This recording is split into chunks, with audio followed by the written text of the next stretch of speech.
నమస్కారం కిరణ్ టీవీ భక్తి ప్రేక్షకులకి స్వాగతం. నేను మీ గాయత్రి.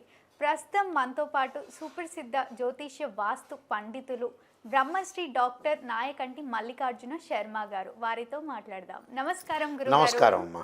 గురుగారు, ఫిబ్రవరి 24వ తారీఖున పంచగ్రహ కూటమి ఏర్పడుతుంది. ఈ పంచగ్రహ కూటమి ఏర్పడడం వలన ధనుసు రాశి వారికి ఎలాంటి ఫలితాలు లభిస్తాయి? అశుభ ఫలితాలు ఏంటి? ముఖ్యంగా శుభ ఫలితాలు ఏంటి? ఒకసారి తెలియజేయండి. తప్పకుండా అమ్మ. ఓం శ్రీ గురుభ్యో నమః. ఓం శ్రీ మాత్రే నమః. వాగర్ధావి సంప్రోక్తో వాగర్ధ ప్రతిపత్తే జగతో పితర వందే పార్వతీ పరమేశ్వరో వ్యాసాయ విష్ణురూపాయ వ్యాసరూపాయ విష్ణవే నమో వై బ్రహ్మనిదే వాసిష్ఠాయ నమో నమః. గురుబ్రహ్మ గురువిష్ణు గురుదేవో మహేశ్వర గురు సాక్షాత్ పరబ్రహ్మ తస్మై శ్రీ గురవే నమః. ఓం శ్రీ మాత్రే నమః. పంచగ్రహ కూటమి రవి బుధ కుజ శుక్ర రాహుగ్రహాలు కుంభరాశిలో సంచారం చేయడాన్ని పంచగ్రహ కూటమి అంటారు. అంటే కుంభరాశిలో సంచారం అనేది కాదు, ఎక్కడైనా సరే 5 గ్రహాలు కలిసి ఉంటే దాన్ని పంచగ్రహ కూటమి అంటారు. 6 గ్రహాలు కలిసి ఉంటే షడ్గ్రహ కూటమి అంటారు. అలానే 4 గ్రహాలు కలిస్తే చాతుర్గ్రహ కూటమి అంటారు. ఇవన్నీ కూడా గోచారరీత్యా చెప్పబడే ఫలితాలు, బర్త్ చార్ట్ని అనుసరించి చెప్పబడే ఫలితాలు అనేవి కావు. This is the transit system అంటారు. వీళ్ళకి వచ్చేటప్పటికల్లా ధనుసు రాశి వాళ్ళకి 75% బాగుంటుంది. 75% అనుకూలంగా ఉంటుంది. అంటే 75% అంటే ఏమిటి అని అంటే, ధనుస్సు రాశి వాళ్ళకి తృతీయంలో కుజుడు అనుకూలంగా ఉన్నాడు, తృతీయంలో రాహు అనుకూలంగా ఉన్నాడు, అలానే తృతీయంలో రవి అనుకూలంగా ఉన్నాడు. అంటే 3 గ్రహాలు బాగున్నాడు. శుక్రుడు బుధుడు మినహా మిగతా గ్రహాలన్నీ కూడా అనుకూలంగా ఉన్నాయి.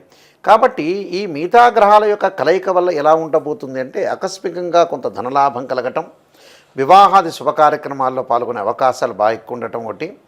అలానే 3వ స్థానంలో కుజుడు యొక్క ఫలితం వల్ల పిత్రార్జితము కలిసి రావటం, ఫైనాన్షియల్ పరంగా డెవలప్మెంటు, అన్నదమ్ముల మధ్యలో సఖ్యతగా ఉండటం ఒకటి, కుమారుల ద్వారా కానీ కుమార్తెల ద్వారా కానీ లాభాలు కలగటం, మంచి శుభవార్తలు. అంటే లాభం అంటే ఏదంటే శుభవార్తలు, శుభ కార్యక్రమాల నిర్వహణ జరగటం ఒకటి, నూతన వస్తువులు కొనుగోలు చేయటం, దరిద్ర బాధలన్నీ కూడా తగ్గే అవకాశాలు ఎక్కువ ఉంటాయి. గొప్పవారి వల్ల సహాయం వల్ల కూడా మంచి లభించే అవకాశాలు ఎక్కువ ఉంటాయి ఈ 3 నెలల్లో. అంటే నెలపాటు బాగా ఎక్కువ జరుగుతుంది, నెల తర్వాత కొద్దిగా ఇంక్రీజ్ అవుతూ ఉంటుంది. అప్పుడు ఫలితాలు చేంజ్ అవుతాయి. అంటే నెల వరకు కూడా మంచి ఫలితాలు అనేవి ఉంటాయి, చెడు ఫలితాలు తగ్గే అవకాశాలు ఎక్కువ ఉంటాయి. అందువల్ల వీళ్ళకి మంచి ఫలితాలే జరిగే అవకాశాలు ఎక్కువ ఉంటాయి. 75% అంటే ధనుసు రాశి వాళ్ళకి మంచి ఫలితం జరుగుతుంది. అక్కడ కుజుడు వల్ల పిత్రార్జితం, అగ్రికల్చర్ ల్యాండ్ కొనుగోలు చేయటం, తర్వాత ఇళ్ళు భూములు కొనుగోలు చేయటం, అలానే అన్నదమ్ముల మధ్యలో పంచాయతీలు తగ్గే అవకాశాలు, మెడికల్ ఫీల్డ్ కానీ అడ్వకేట్స్ కానీ పబ్లిక్ ప్రాసిక్యూటర్స్ జడ్జెస్ కానీ వీళ్ళందరికీ కూడా అనుకూలంగా ఉంటాయి. అంటే టోటల్గా కుజుడు యొక్క అనుకూలత బాగా ఎక్కువ ఉంటుంది. రవి యొక్క అనుకూలత వల్ల నిరుద్యోగులకు ఉద్యోగ అవకాశాలు, అనుకున్న పనులన్నీ సాధించే అవకాశాలు ఎక్కువగా ఉండటం, ప్రగతిని దృష్టిలో పెట్టుకొని ముందుకు వెళ్తారు. అంటే ప్రణాళికాబద్ధాన్ని లైఫ్ని లీడ్ చేసే అవకాశాలు ఎక్కువ ఉంటాయి. ఉద్యోగపరంగా కూడా అనుకూలంగా ఉంటాయి. ఉద్యోగపరంగా కూడా ఎలాంటి ఇబ్బందులు లేవు. అంటే కొన్ని ఏదైతే గతంలో అనుకున్న విషయాలు ఉంటాయో అవన్నీ కూడా లీడ్ చేయగలుగుతారు రవి వల్ల. అలానే మిగతా గ్రహాలు మనం ఇప్పుడు కుజుడు చూసాము, రవి చూసాము. రాహు వల్ల విదేశాలకు ప్రయాణం చేసే అవకాశాలు ఎక్కువ ఉంటాయి. కేవలం విదేశాలకు వెళ్ళగటమే కాదు, ప్రయాణం చేయటం అంటే హైదరాబాద్ నుంచి గుంటూరు వెళ్ళొచ్చు, హైదరాబాద్ నుంచి విజయవాడ వెళ్ళొచ్చు, హైదరాబాద్ నుంచి రాజమండ్రి వెళ్ళొచ్చు, హైదరాబాద్ నుంచి కర్నూలు వెళ్ళొచ్చు, కరీంనగర్ వెళ్ళొచ్చు. అంటే అధిక ప్రయాణాలు చేస్తారు. అధిక ప్రయాణాల వల్ల లాభం కలిగే అవకాశాలు ఎక్కువ ఉంటాయి. అలానే విదేశాలకు వెళ్ళటం ఒకటి విద్యార్థులకు అనుకూలమైన కాలం అని చెప్పుకోవచ్చు. అంటే పోటీ పరీక్షల్లో ఎవరైతే ఇప్పుడు ఇంటర్మీడియట్ ఎగ్జామ్స్ రాస్తారో, ప్లస్ ఐఐటి కానీ ఎంసెట్ కానీ అలానే ఇంజనీరింగ్ కానీ ఎంబీబీఎస్ కానీ ఇలాంటి ఎగ్జామినేషన్ రాసేవాళ్ళు, అంటే ఎడ్యుకేషన్ సెక్టార్లో ఉన్న ప్రతి ఒక్క స్టూడెంట్కి కూడా లాభం కలిగే అవకాశాలు ఎక్కువ ఉంటాయి. వివాహ ప్రయత్నాలు కూడా సఫలీకృతం అవుతాయి. అంటే టోటల్గా నూతన వ్యాపారాన్ని విస్తరణ చేస్తారు. వ్యాపార పరంగా కూడా వీళ్ళకి అనుకూలంగా ఉంటుంది. అంటే టోటల్గా ఎక్కువ గ్రహాలు బాగున్నాయి.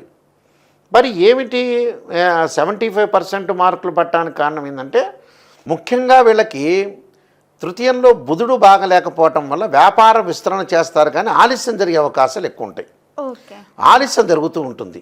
అలానే తృతీయంలో శుక్రుడు వల్ల ఏంటంటే పెళ్లి సంబంధాలు కానీ వాహనాలు కొనలేకపోవటం, వాహనాలకు వెళ్తారు, షాప్కి వెళ్తారు, లోన్లు రాకపోవటం, బంగారు నగలు కొనుగోలు చేస్తారంటారు. ఇప్పుడు ప్రజెంట్ బంగారు రేట్ ఎక్కువ ఉండటం, ఏదో రకంగా పోస్ట్ పోన్ జరిగే అవకాశాలు కొన్ని విషయాల్లో ఉంటాయి. శుభ కార్యక్రమాలు కూడా పోస్ట్ పోన్ జరిగే అవకాశాలు ఎక్కువ ఉంటాయి. కాబట్టి కొన్ని పరిహారాలు చేసుకుని ముందుకెళ్తే మనకు మంచి జరుగుతుంది. ఎలాంటి పరిహారాలు పాటించమంటారు? తప్పకుండా వీళ్ళు పరిహారం చేసుకునేటప్పుడు విష్ణు సహస్రనామ పారాయణం చేసుకోవాలి. లలితా సహస్రనామ పారాయణంతో పాటు శుక్రవారం అమ్మవారి యొక్క ఆరాధన చేసుకోవటం వల్ల మంచి జరుగుతుంది. అంటే మహాకాళి, మహాలక్ష్మి, మహాసరస్వతి అంటే మహాదేవే చ విద్మహే విష్ణుపత్ని ధీమే తన్నో లక్ష్మి ప్రచోదయాత్ అనే మంత్రాన్ని చక్కగా చదువుకోవటం వల్ల వీళ్ళకి మంచి జరిగే అవకాశాలు ఖచ్చితంగా ఉంటాయమ్మా. తప్పకుండా గురుగారు, ధన్యవాదాలు. నమస్కారం అండి.